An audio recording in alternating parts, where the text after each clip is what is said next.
treinamento de prevenção de infecção do sítio cirúrgico e protocolo de cirurgia segura. Essa ação educativa faz parte do plano de capacitação do Serviço de Prevenção e Controle de Infecção relacionada à saúde do Núcleo de Segurança do Paciente do Risoleta.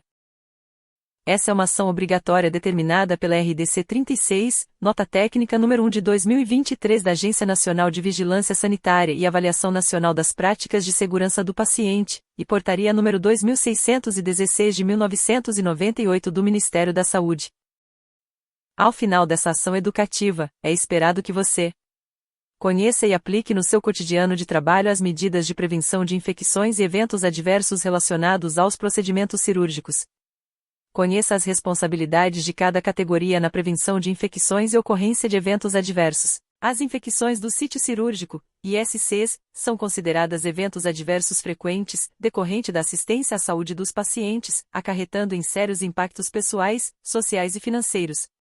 Além dos eventos infecciosos, outros incidentes podem ocorrer durante a assistência ao paciente cirúrgico, como cirurgia em local errado, resistência antimicrobiana, paciente errado, retenção não intencional de corpo estranho no paciente após a cirurgia, dentre outros eventos.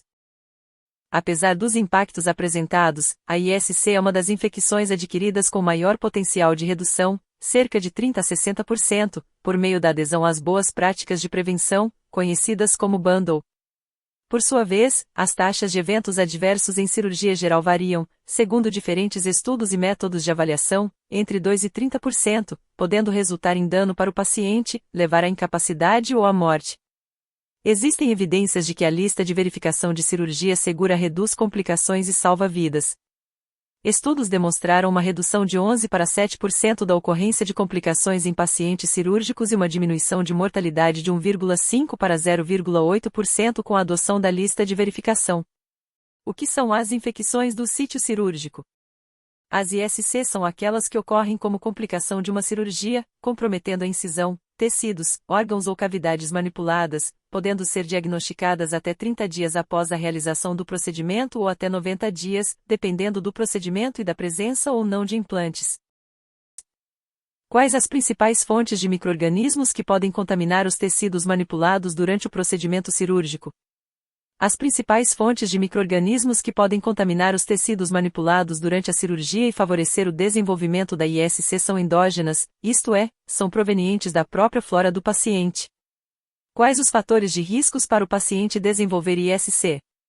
Os fatores de risco para desenvolver ISC dividem-se em fator de risco exógeno e fator de risco endógeno. Os fatores de risco exógeno são os fatores associados à equipe assistencial que podem estar relacionadas aos seguintes fatores: a equipe cirúrgica.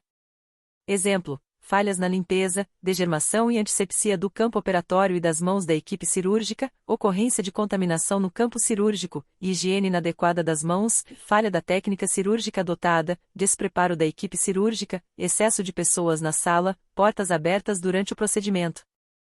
Ao ambiente.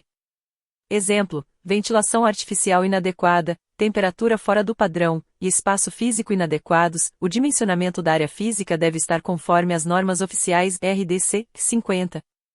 A equipamentos. Exemplo: qualidade e validação dos equipamentos e, por fim, a qualidade da esterilização. Quais as medidas para a prevenção das ISC e os papéis e responsabilidades?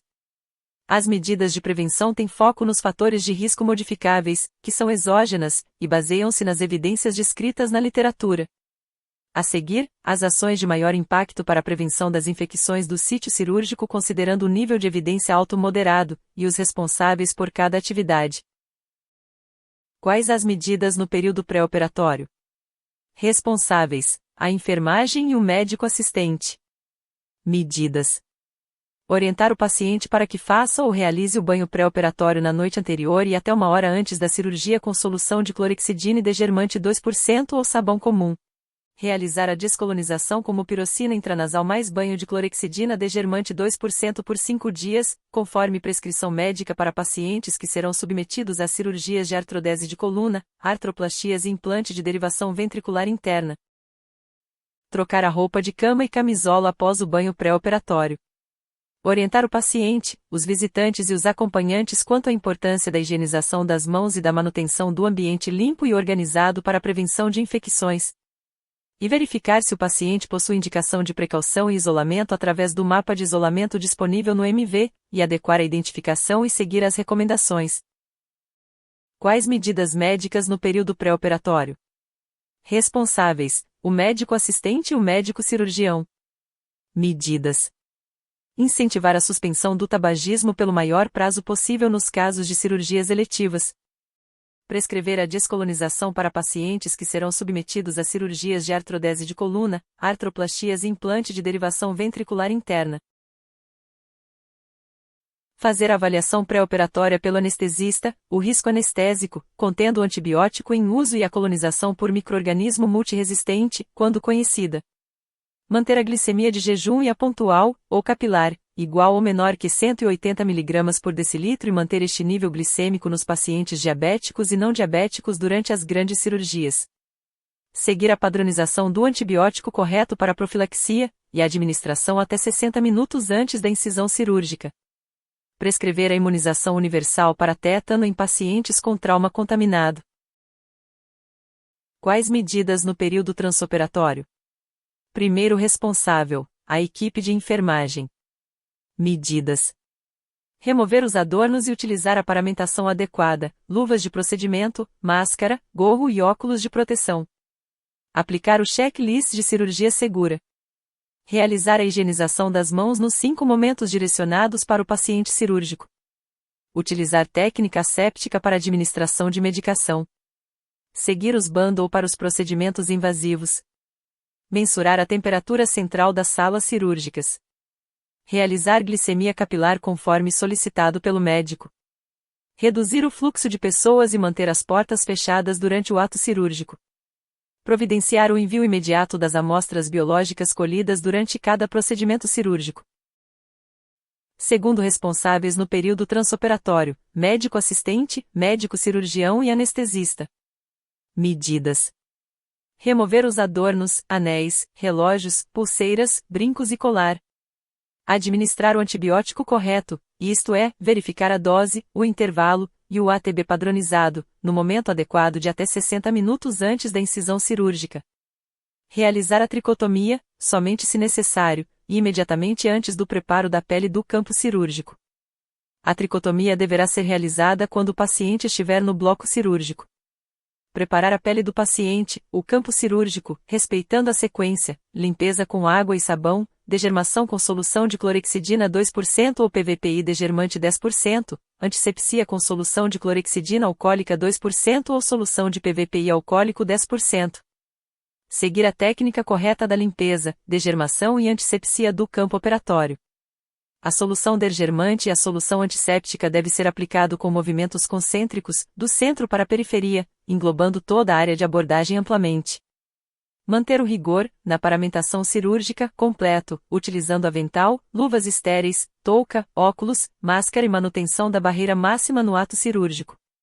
Seguir a técnica de antisepsia da equipe cirúrgica conforme as orientações descritas nas placas distribuídas nas cubas para esse fim. Manter a normotermia do paciente no período perioperatório. Coletar, obrigatoriamente, as amostras de material biológico conforme a padronização. Quais medidas no período pós-operatório? Primeiro responsável: enfermagem. Manter o paciente aquecido. Manter, a critério do anestesista, oxigênio por 2 horas imediatas à cirurgia. Higienizar as mãos conforme os 5 momentos para o paciente cirúrgicos. Manter e fixar os drenos para evitar tração, drenagem inadequada ou refluxo, conforme orientação médica. Verificar se o acesso venoso periférico está pérvio e identificado. Realizar controle glicêmico de acordo com a solicitação médica.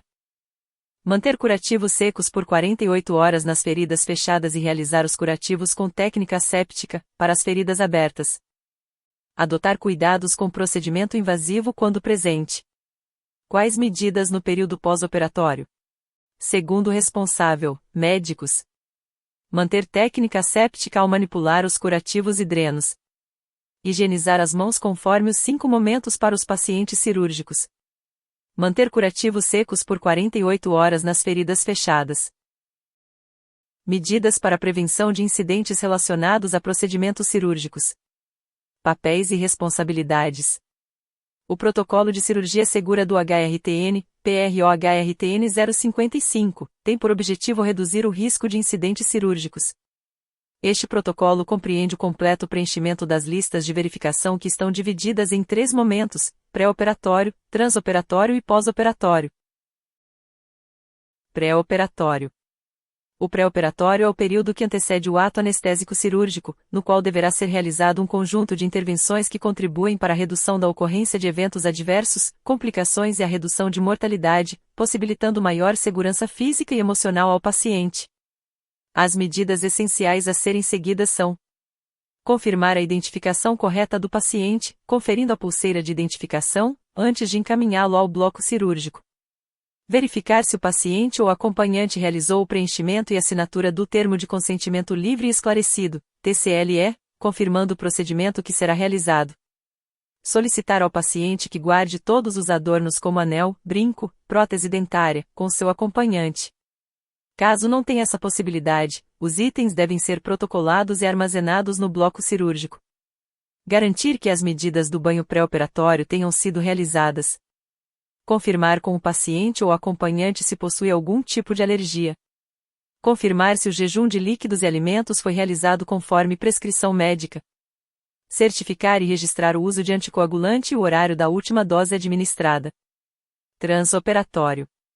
No período transoperatório ocorre o preenchimento da lista de verificação de segurança cirúrgica, também conhecida como checklist de cirurgia segura. No HRTN, o responsável pela condução da lista é o técnico de enfermagem da sala de cirurgia. Essa lista se divide em 3 fases. Antes da indução anestésica, o condutor da lista de verificação deverá revisar verbalmente com o próprio paciente, sempre que possível, que sua identificação tenha sido confirmada. Confirmar que o procedimento e o local da cirurgia estão corretos. Confirmar o consentimento para a cirurgia e anestesia. Confirmar visualmente o sítio cirúrgico correto e sua demarcação. Confirmar a conexão de um monitor multiparâmetro ao paciente e seu funcionamento. Revisar verbalmente com o anestesiologista o risco de perda sanguínea do paciente, dificuldades nas vias aéreas, histórico de reação alérgica e se a verificação completa de segurança anestésica foi concluída. Antes da incisão cirúrgica. Neste momento, a equipe fará uma pausa imediatamente antes da incisão cirúrgica para realizar os seguintes passos: a apresentação de cada membro da equipe pelo nome e função. A confirmação da realização da cirurgia correta no paciente correto, no sítio cirúrgico correto. A revisão verbal, uns com os outros, dos elementos críticos de seus planos para a cirurgia, usando as questões da lista de verificação como guia. A confirmação da administração de antimicrobianos profiláticos 60 minutos antes da incisão cirúrgica. A confirmação da acessibilidade dos exames de imagens necessários.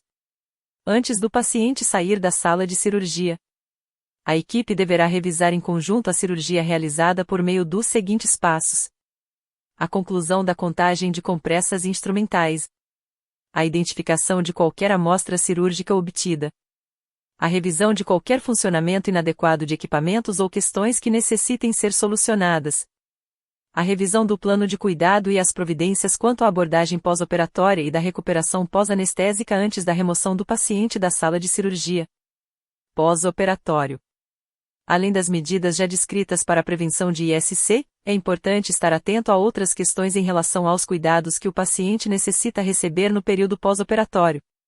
Atenção à correta identificação do paciente, uso de medicações e alergias, prevenção de quedas, ocorrência de lesões por pressão e avaliação da ferida operatória são algumas medidas que devem ser tomadas para garantir uma recuperação segura.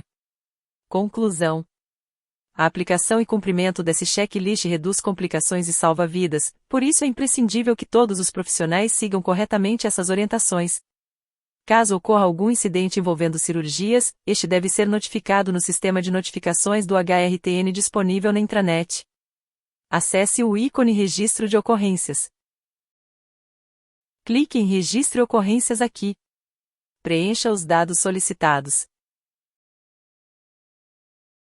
Todos podemos contribuir para o controle de infecções e ocorrências de eventos adversos no Risoleta. Aplique as medidas de prevenção no seu cotidiano de trabalho e ajude na promoção de uma assistência mais segura e qualificada. Agradecemos a sua participação.